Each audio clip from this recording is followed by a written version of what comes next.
কি এনেছিস?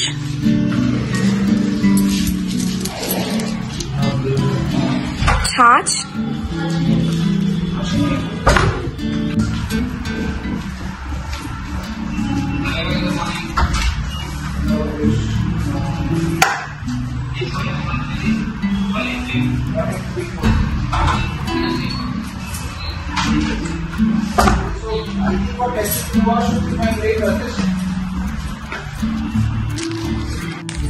Good morning everyone, welcome back to the channel. তো এখন বাজে প্রায় 11টা।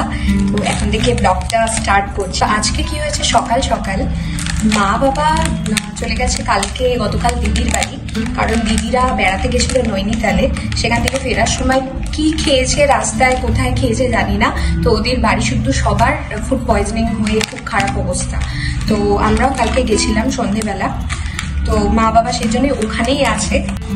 আর এদিকে কি হয়েছে, সকাল সকাল রান্নার দিদি কখন এসে বেল বাজিয়েছে, আমি এমন ঘুমিয়েছি যে সকালে আজকে টেরই পাইনি যে বেল বেজেছে। তো রান্নার দিদি চলে গেছে ফেরত। তো আজকে কাজের দিদিও অ্যাবসেন্ট। তো সমস্ত কিছু আজকে রান্নার দায়িত্ব আমার উপরেই আছে। সেই জন্য সকালবেলা কি ব্রেকফাস্ট করবো সেটার জন্য এই তন্ময়কে বললাম তুই ছাতু নিয়ে আয়। তো ও ছাতু খেয়ে নেবে। আর আমি এদিকে আমার কেন জানি ইচ্ছা হয়েছে একদম রসগোল্লা খাবো গরম গরম।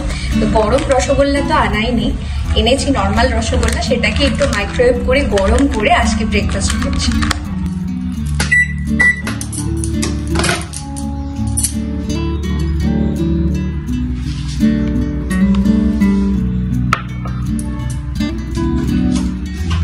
তো এটা হচ্ছে আজকে আমার ব্রেকফাস্ট।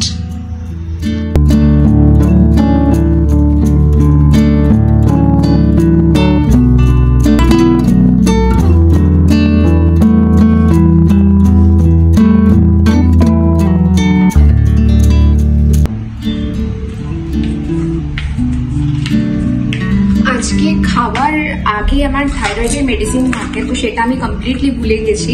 তোমরা দেখলি ব্রেকফাস্ট করে নিলাম বিনা মেডিসিনে। তো খাওয়ার পরে একটা আয়রন থাকে, তো খাওয়ার আগে আর পরের মেডিসিন আজকে এখন খাওয়ার পরেই নিচ্ছি, কোনো অপশন নেই।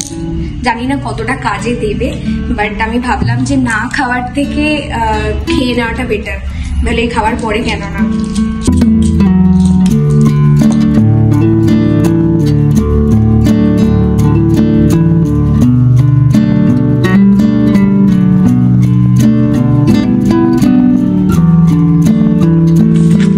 ছোট হোক কি বড়, ট্যাবলেট খেতে গিয়ে আমার যে অবস্থা কি বলবো। প্রথম জানো তো ক্যালসিয়ামের ট্যাবলেটটা আমি পুরো মনে আছে আমার, মানে এত বড় হয় ক্যালসিয়ামের ট্যাবলেটটা যে ফার্স্ট 30 ডেজ যে আমি মেডিসিন খেয়েছিলাম প্রত্যেকটা দিন আমার গলার মধ্যে আটকে গেছে সেই বমি ঠমি একাকার কাণ্ড। তারপর আমি ডক্টরকে বলি যে এর থেকে ছোট সাইজের ট্যাবলেট কি হবে, তখন উনি একটু চেঞ্জ করে দিয়েছিলেন, কিন্তু ওটাও খুব একটা ছোট না, যথেষ্ট বড়। এখন অবশ্য অনেক মাস হয়ে গেছে খাচ্ছি, তো এখন অনেকটা প্র্যাকটিস হয়ে গেছে। আমার আবার আজকে একটা স্ক্যান আছে, ওই বেবির গ্রোথ স্ক্যান যেটাকে বলে। তো সমস্ত জিনিস জায়গা মতো প্লেস করে দিয়ে রেডি হয়ে আমি আর তন্ময় একটু পরেই বেরোবো।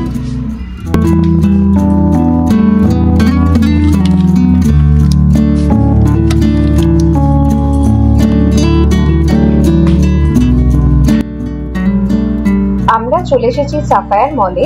এখানে জানো তো গ্রাউন্ড ফ্লোরে কিন্তু সব দোকানপাট আছে, সাজা গোজা জিনিস বলো কি তুমি জামা কাপড় বলো কি তুমি স্টিচ করাবে কিছু, সেগুলোর সমস্ত এরকম টাইপের দোকান, খাবারের দোকান আছে। ফার্স্ট ফ্লোরটা কিন্তু আবার মানে বিউটি পার্লার টাইপের ইয়েগুলোই এখানে বেশি। আর সেকেন্ড ফ্লোরে আবার সমস্ত ডাক্তার টাইপের জায়গা, মানে আমি বলতে চাইছি মানে স্ক্যান করাও ডাক্তার দেখাও, মানে চারিদিকে ডাক্তার আর ওইরকম মেডিকেল রিলেটেড পোস্টার তুমি দেখতে পাবে। তো মানে ডাক্তার দেখাতে হলে বা কোনো রকম টেস্ট করতে হলে ওই সেকেন্ড ফ্লোরে চলে যাও, সবকিছু অ্যাভেলেবেল। তো এখানে আমি অপেক্ষা করছি, আমার এখনো নাম ডাকেনি, ডাকলে পরে আমি ভেতরে যাব। তো আজকে আমি এগেইন খুব এক্সাইটেড, অনেকদিন পরে আমি আমার বেবিকে দেখতে পাবো আর কতটা গ্রোথ হয়েছে কি হয়েছে সেগুলো জানতে পারবো। Good evening everyone. আজকে একদম খুব ভালো করে ঘুমিয়ে এই একটু আগেই উঠেছি ঘুম থেকে। তো আজকে ঘুমটা খুবই ভালো হয়েছে, মানে অনেকদিন পরে একদম প্রাণ ভরে ঘুমানো যাকে বলে দুপুরবেলা, সেটাই হয়েছে। তো ঘুমোচ্ছিলাম যখন মা ফোন করেছিল, মা ফোন করে বললো যে দিদিরা এখন অনেকটা স্টেবল আছে আগের থেকে, সেজন্য মা আর বাবা দুজনেই আজকে রাত্রিবেলায় আসছে বাড়িতে।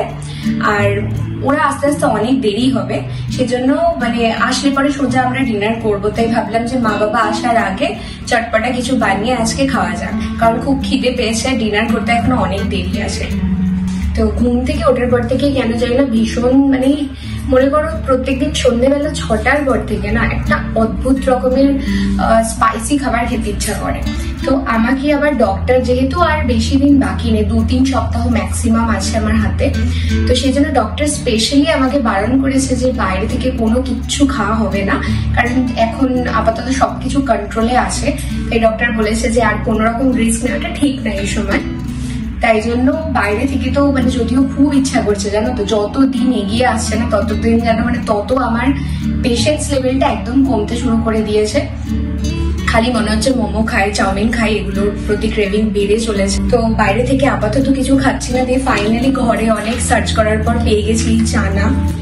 তো এটা দিয়েই মানে রোস্টেড চানা যেটা হয়, তো এখানে অনিয়ন নিয়ে নিয়েছি আর কিছু টমেটো, মানে একটা গ্রিন চিলি আর এই লেবু টেবু নিয়েছি। চটপটা খেতে ইচ্ছা করছে, তো ভাবলাম যে এইগুলো চপ করে নিয়ে এই চানাটা একটু মিক্স করে সেটা খাই। এখন সেটাই বানাচ্ছি।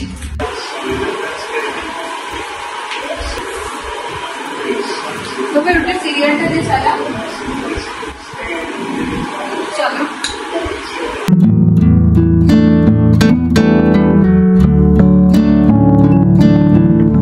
অনেকদিন পর প্ল্যান করলাম যে দুজনে মিলে আজকে একটা নতুন সিরিজ এসছে, সেটাই শুয়ে বসে গড়িয়ে এখানে দেখবো। তো সেটারই সেটআপ এখানে চলছে। আর এদিকে আমি চলে যাব কিচেনে তার আগে, কারণ আমি ভাতটা বসিয়ে দিয়ে বসে বসে আরামসে সিরিজ দেখবো। ওদিকে ভাতটাও হয়ে গেলে একবারে ডিনার করে নেওয়া যাবে। চালটা একটু বেশি নিয়ে নিচ্ছি, কারণ কাল সকালে তন্ময় অফিসে চলে যাবে। আর এদিকে সকালবেলা রান্নার দিদিও আসে, আর তখন যদি আমি রান্না করতে যাই বা ভাত বানাতে যাই, তন্ময়ও চিৎকার চেঁচামেচি করতে শুরু করে দেয়, লেট হয়ে যাচ্ছে বলে। সেজন্য আমি ভাবলাম যে কিছুটা এক্সট্রা ভাত আমি অলরেডি করে প্যাক করে আগে থেকেই ফ্রিজে রেখে দেবো, ও সেটাই কালকে লাঞ্চে নিয়ে যাবে। বেশ কিছুদিন আগেই কিন্তু দেখলাম যে মানি প্ল্যান্টের জন্য নাকি চাল ধোয়া যে জলটা আমরা ফেলে দিই না, ঘোলা ঘোলা টাইপের একটা জল হয়, সেটা নাকি প্ল্যান্টের জন্য খুব ভালো। তো আমি ভাবলাম যে না, এই গাছটাকে তো 1-2 দিন হয়ে গেল আজকে মানে জল দেয়া হয়নি, তাই ভাবলাম যে ওই চাল ধোয়া জলটা আমি আজকে এই গাছটার মধ্যে দিয়ে দিই, দেখা যাক কিছু ভালো রেজাল্ট পাওয়া যায় কিনা। ওদিকে ভাত কিন্তু আমি বসিয়ে দিয়েছি, আর এদিকে মানি প্ল্যান্টটাতেও জলটা পুরো দিয়ে দিলাম। এবার গিয়ে আরামসে সিরিজটা বসে বসে দেখবো। আজকের ব্লগটা এই পর্যন্তই রাখছি। ভালো লাগলে একটা লাইক করে দিও। আবার একটা নতুন ব্লগ নিয়ে কিন্তু দেখা হবে। টাটা।